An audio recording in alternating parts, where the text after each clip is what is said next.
بسم اللہ الرحمن الرحیم۔ السلام علیکم۔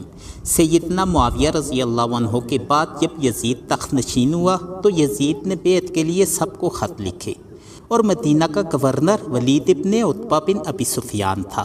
جب ان کے پاس خط آیا کہ مدینہ کے سب بڑوں سے بیعت لو، تو جب حضرت حسین رضی اللہ عنہ اور عبداللہ ابن زبیر رضی اللہ عنہ کو بلایا گیا تو عبداللہ ابن زبیر رضی اللہ عنہ نے کہا کہ میں مصروف ہوں، اور وہ مکہ شریف چلے گئے تھے، اور حضرت حسین رضی اللہ عنہ نے فرمایا کہ مجھے سوچنے کی مہلت دیں۔ سامعین مکرم، آپ کو یہ بات بتاتا جاؤں کہ حضرت حسین رضی اللہ عنہ نے جو سوچنے کی مہلت لی اور مکہ مکرمہ کا سفر کیا ہے، یہ جو بیعت سے انکار کر کے آپ مکہ آئے ہیں اور وہاں سے کربلا تشریف لائے ہیں، اس بارے میں ایک غلط فہمی اپنے ذہن سے نکال لیں۔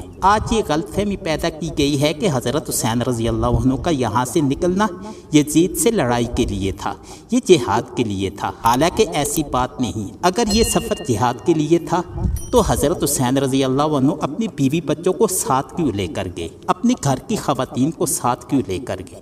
گھر کی خواتین کو ساتھ لے کر جہاد کیا جاتا ہے۔ آج اگر بارڈر پر حالات خراب ہو جائے تو ہمارے فوجی اپنی بیوی بچوں کو ساتھ لے کر جائیں گے؟ ہرگز نہیں۔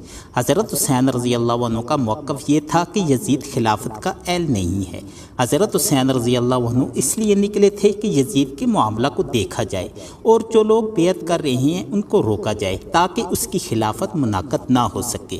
وہ اس وجہ سے نکلے ہیں۔ یہ سفر لڑنے کے لیے نہیں تھا، یہ سفر حالات معلوم کرنے اور عوام کو اپنے ساتھ ملانے کے لیے تھا۔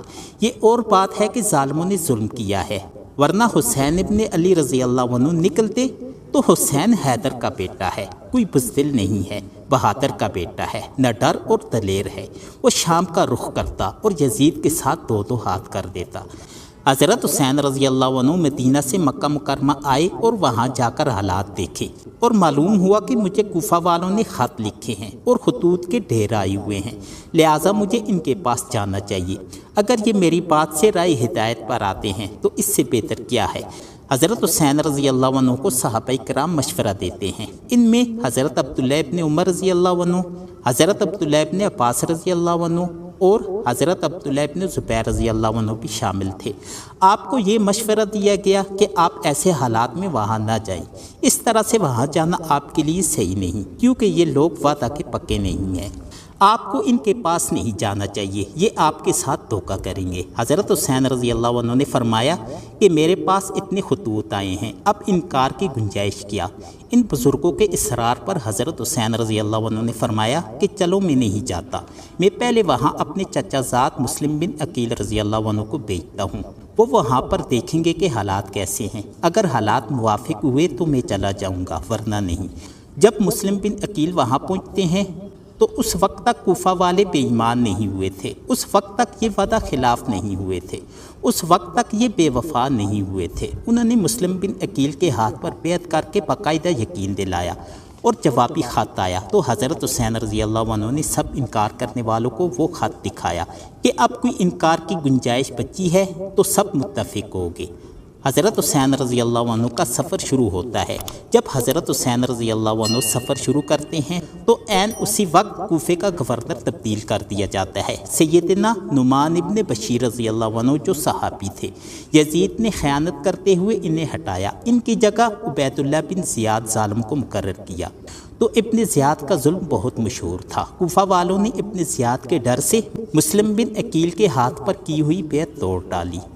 جب حضرت حسین رضی اللہ عنہ کربلا کے مقام کے قریب پہنچتے ہیں تو پتہ چلتا ہے کہ مسلم بن عقیل، جس کو میں نے وہاں کے حالات معلوم کرنے کے لیے بھیجا تھا، اس عظیم شخصیت کا بے دردی سے قتل کر دیا گیا ہے۔ جب حضرت حسین رضی اللہ عنہ کربلا کے مقام پر پہنچتے ہیں تو ابن زیاد نے اپنے ایک کمانڈر عمر بن سعد کو 1000 بندوں کے ساتھ بھیجا۔ یہ آ کر حضرت حسین رضی اللہ عنہ سے بات کرتے ہیں۔ حضرت حسین رضی اللہ عنہ 3 شرائط پیش کرتے ہیں۔ نمبر 1، مجھے واپس جانے دیا جائے۔ نمبر 2، مجھے یزید کے پاس بھیجا جائے۔ اگر حضرت حسین رضی اللہ عنہ کی یزید سے ملاقات ہوتی تو شاید معاملات درست ہو سکتے تھے، لیکن ابن زیاد ظالم نے یہ ملاقات نہیں ہونے دی۔ وہ یہ جانتا تھا کہ جب حضرت حسن رضی اللہ عنہ کی ملاقات ابن معاویہ رضی اللہ عنہ سے ہوئی تو معاملہ صلح میں بدل گیا تھا۔ یہ ظالم جو خون اہل بیت کے پیاسے تھے، یہ ملاقات نہیں ہونے دے رہے تھے۔ حضرت حسین رضی اللہ عنہ جیسی روحانی شخصیت یزید کے سامنے آئے اور یزید کا بس چل سکے، وہ کوئی بات کر سکے۔ یزید حضرت حسین رضی اللہ عنہ کے پاؤں کی خاک بھی نہیں ہے، یہ کیا بات کرتا، مگر ان ظالموں نے ملاقات نہیں ہونے دی۔ حضرت حسین رضی اللہ عنہ کی تیسری شرط یہ تھی کہ مجھے کسی سرحد پر بھیج دیا جائے، میں جانوں اور کفار کا معاملہ جانے۔ اس نے یہ تینوں شرطیں لکھیں اور کوفہ میں ابن زیاد کو بھیج دیں۔ جب یہ خط گورنر ابن زیاد کے پاس پہنچتا ہے تو وہاں ایک اور ظالم تھا جسے شمر ابن ذوالجوشم کہتے ہیں۔ یہ ظالم حضرت حسین رضی اللہ عنہ کا بوجھ اپنے دل میں رکھتا تھا۔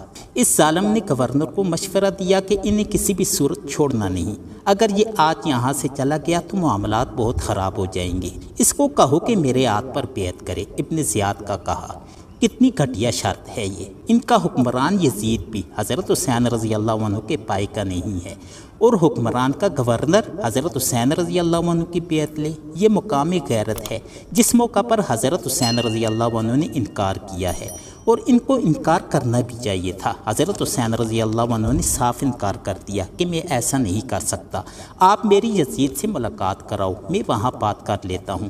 ہو سکتا ہے کہ حضرت حسین رضی اللہ عنہ کو جو یزید پر شک تھا کہ اس کے معاملات ٹھیک نہیں ہیں، اس کی نمازیں ٹھیک نہیں ہیں، حضرت حسین رضی اللہ عنہ یزید سے کہتے کہ اپنے اعمال ٹھیک کرو ورنہ ہم تم سے دو دو ہاتھ کرتے ہیں، ہو سکتا ہے کوئی معاملہ بن جاتا، لیکن ان ظالموں نے ایسا نہیں ہونے دیا۔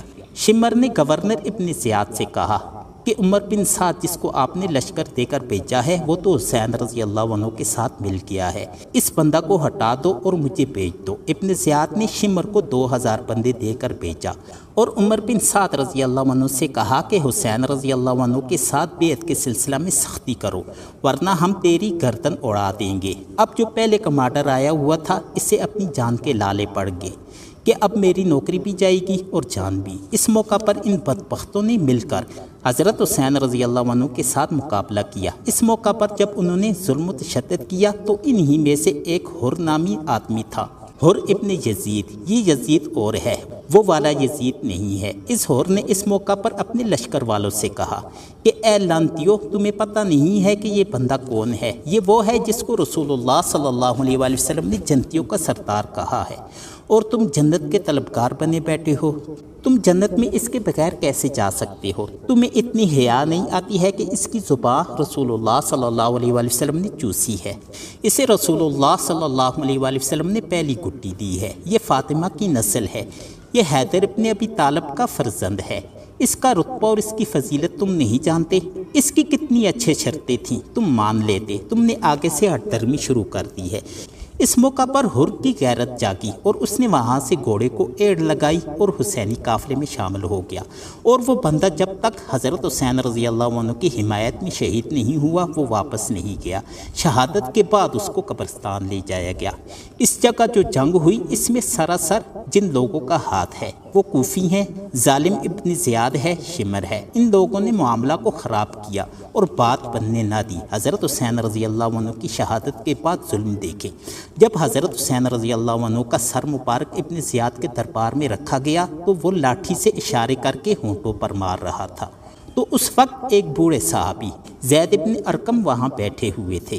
یہ وہ زید ابن ارقم ہے کہ جب کافروں نے اپنا پارلیمنٹ دار الندوہ کے نام سے بنایا تھا تو زید کے والد نے اپنا گھر دار ارقم کہہ کر حضور پاک صلی اللہ علیہ وآلہ وسلم کا پارلیمنٹ بنایا تھا۔ یہ زید ابن ارقم کہنے لگے کہ اے ابن زیاد ایسا مت کرو، اپنی لاٹھی کو پیچھے ہٹا دو، میں نے کئی بار رسول اللہ صلی اللہ علیہ وآلہ وسلم کو ان ہونٹوں کو چومتے ہوئے دیکھا ہے۔ اس کے بعد اس لشکر کو شام میں یزید کے پاس بھیجا گیا۔ یزید کی سب سے بڑی خامی جو اس کو برباد کر کے لے گئی ہے، اور آج دنیا یزید کو گالیاں نکال رہی ہے۔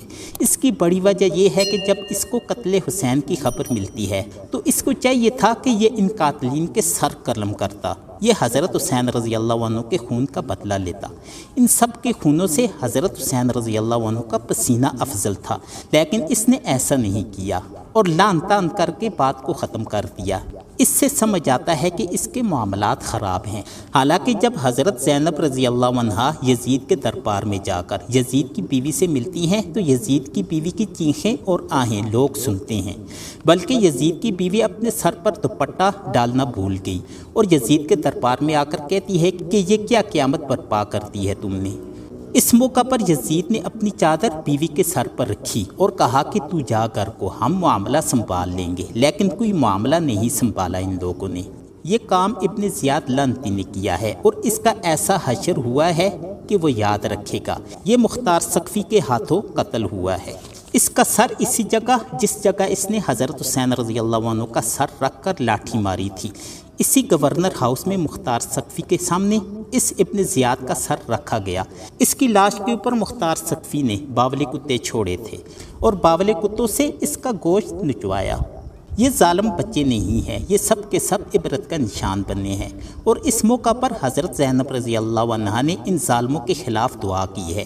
وہ تاریخ کے انمٹ نقوش ہے۔ حضرت زینب رضی اللہ عنہا نے فرمایا تھا کہ میرا بھائی حافظ قرآن، میرا بھائی قرآن کا قاری، تم نے میرے بھائی کا خون بہایا، نہ جائز بہایا نہ حق بہایا۔